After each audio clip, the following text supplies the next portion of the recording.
Michael Jeffrey Jordan was born in the 1960s during the Civil Rights Movement. The same year, Dr. Martin Luther King delivered the iconic I Have a Dream speech, and also the year before the Civil Rights Act was passed ending segregation. His mother, Dolores Jordan, worked at the banks, and his father, James Jordan, was a General Electric worker. Jordan is one of 5 children, and he has 2 brothers and 2 sisters. He said that growing up, trying to beat his big brother in basketball was the key to his drive to get better.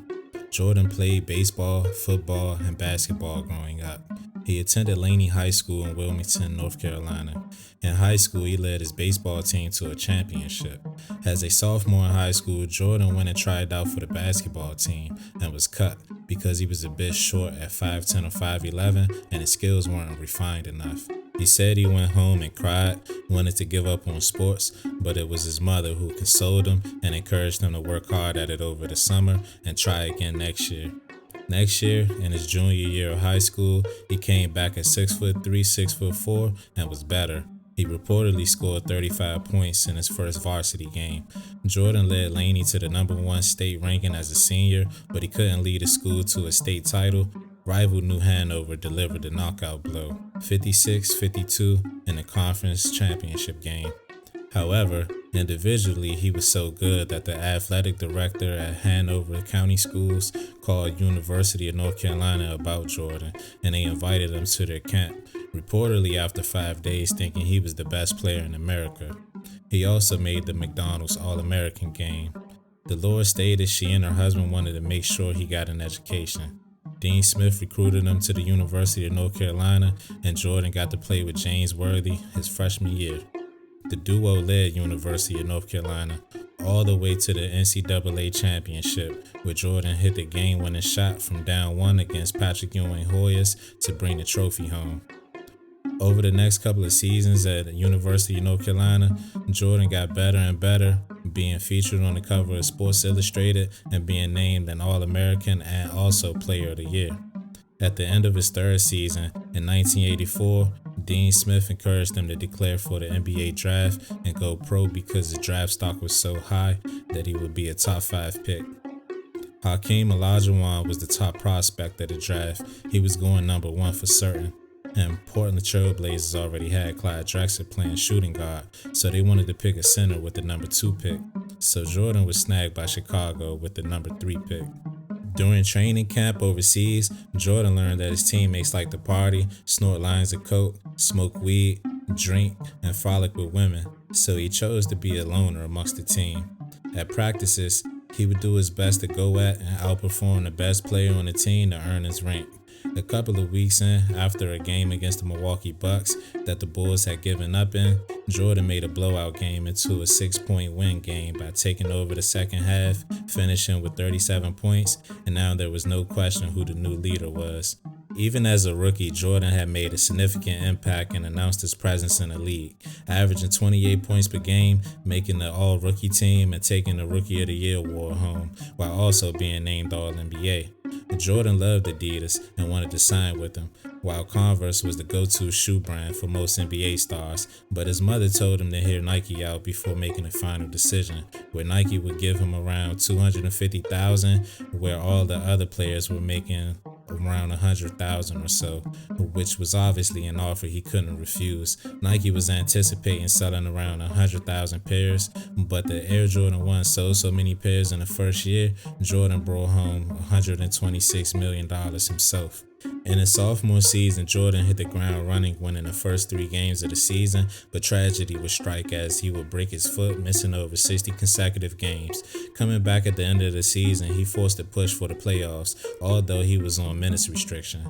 He wanted to be in the game at the pivotal moments and go ballistic, shooting and scoring as much as he could. His wish for the playoffs was granted, but the reward was the great Larry Bird Celtics, who would sweep them, as Jordan would average over 40 points per game in the 3 matchups and scoring an NBA playoff record of 63 points in an overtime game too. There was only a matter of time before Jordan would get his own supporting cast that can match up better with the best teams in the league. and by his fourth season, he had won a couple of scoring titles, an MVP, the Defensive Player of the Year, and had a core with himself, Scottie Pippen, and Horace Grant. And that year, he would win his first playoff series, torching another up-and-coming team in the Cleveland Cavaliers, who he had scored his career 69 points on during the regular season, but would fall short the next round to the Pistons. The next season, they would add Craig Hodges and Bill Cartwright. Jordan would win another scoring title and meet the Cleveland Cavaliers again in the first round of the playoffs. Game 5 tied 2-2 in the series. This would be an elimination, win or go home game for Jordan to display his clutchness. Down 1 with just 3 seconds on the clock, Jordan would pull off a game-winning shot. The Bulls will make it past the second round this year, but run into the Pistons once again, who came up with a defensive strategy they called the Jordan rules that would prove to be effective. The following season would be more of the same, another scoring title and reaching the conference finals, but Pistons were overcome again, and in Game 7, Scottie Pippen was fighting a migraine. Jordan felt he needed to pack on more muscle to overcome the Pistons, so he got up to 215 pounds versus the 200 he walked into the league as.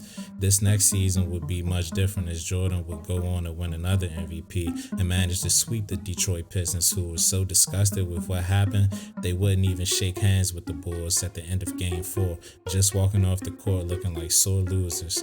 The next series would be against Magic Johnson and what was left of the Showtime Lakers, and the Bulls would give them a gentleman's sweep, and Jordan would earn his first championship and Finals MVP. The next year, Jordan would go on to win the MVP yet again and go through the Trailblazers led by Clyde Drexler in 6 games and win his second championship and Finals MVP.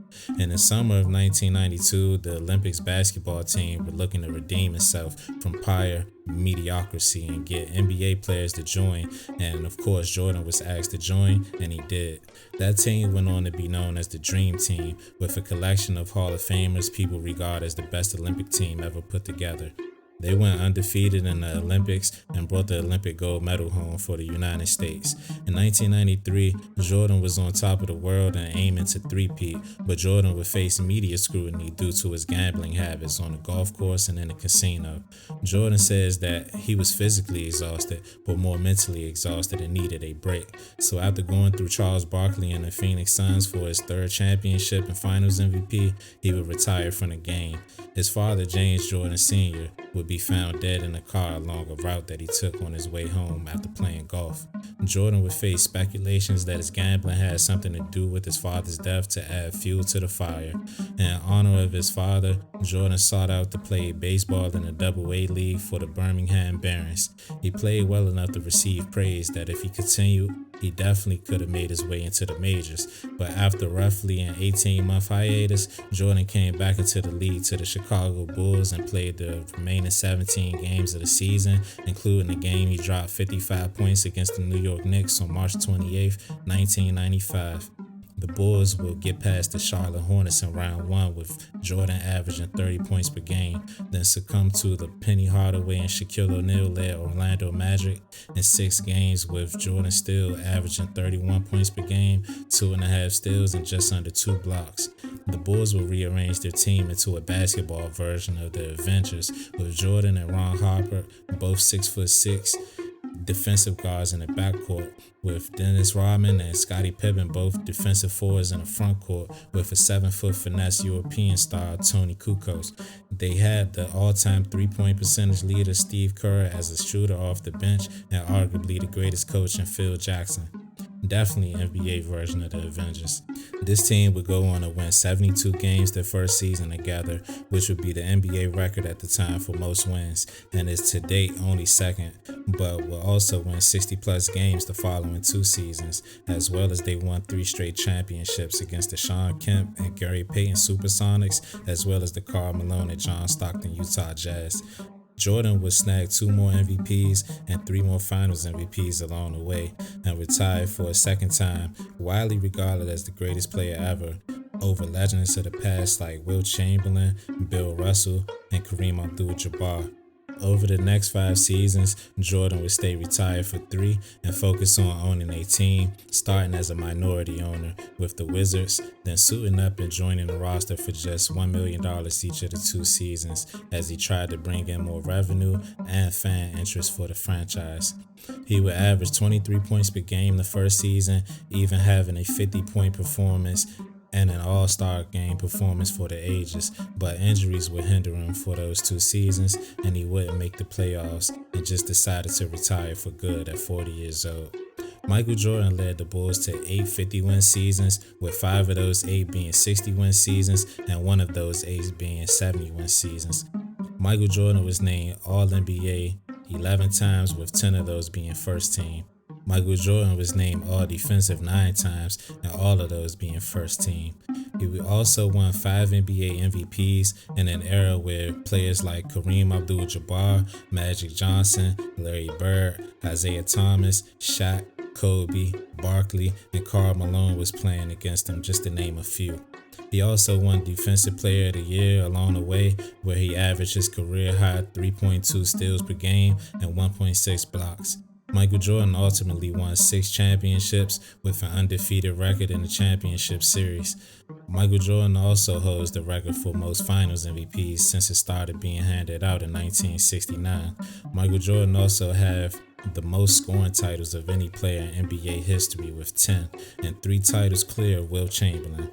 He also holds the NBA record for career points per game at 30.1, a tick or so above Wilt Chamberlain, and holds the playoff points per game record with 33.4.